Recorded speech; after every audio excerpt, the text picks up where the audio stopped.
இன்றைக்கி கடவுள் நமக்கு கொடுத்துருக்க வசனம் 2 நாளாகவும் 32:25. எசேக்கியா தனக்கு செய்யப்பட்ட உபகாரத்திற்கு தக்கதாய் நடவாமல் மனம் மேட்டிமையானான். ஆகையால் அவன் மேலும் யூதாவின் மேலும் எருசலேமின் மேலும் கடும் கோபம் உண்டது. இந்த வசனத்தை கொண்டு கடவுளை மட்டும் என்ன சொல்கிறத பார்ப்போம். எசேக்கியா ராஜா வியாதிப்பட்டு இருக்கும்போது தேவனை நோக்கி ஜெபம் பண்ணுறான். அப்போ கடவுள் அவனுக்கு அற்புதத்தை செஞ்சு குணமாக்கிறாரு. அதுக்கப்புறம் தேவன் எதுக்காக அவனை குணமாக்கினாரோ, நல்லா வாழ வச்சாரோ, அதை அவன் நினச்சி பார்க்காம தான்ற மனமேட்டிமை அவனுக்குள்ளே வந்துடுது. அப்போது தேவன் யூதா மேலும் எருசலேம் மேலும் எசேக்கியானால் கோவப்பட்டு அந்த தேசத்தை தண்டிக்கிறாரு. எசேக்கியா செஞ்ச தப்புனால அவனோட தேசம் முழுவதும் தண்டனை அனுபவிக்குது.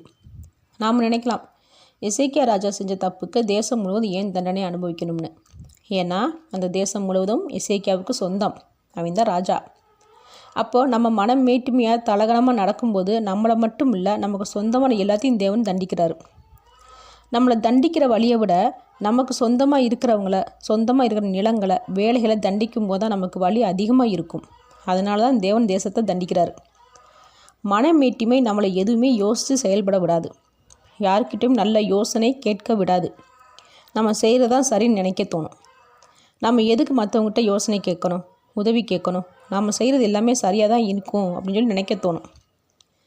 ஆனால் தாழ்மைன்றது தேவன்கிட்ட, மற்றவங்ககிட்ட, உறவுக்காரவங்ககிட்ட ஆலோசனை கேட்க பண்ணும். நம்மளாம் முடிவெடுக்கிறத விட உண்மையாக இருக்கிறவங்ககிட்ட ஆலோசனை கேட்டு செய்கிறதுல எந்த தப்பும் இருக்காது. தேவன் நமக்கு கொடுத்துருக்குற ஆசீர்வாதம் மனமேட்டிமையாக வாழ்கிறதுக்கு இல்லை, என்றைக்குமே தன்னடக்கத்தோடு மற்றவங்களுக்கு உதவி செய்கிறதுக்கு தான். ஆமேன்.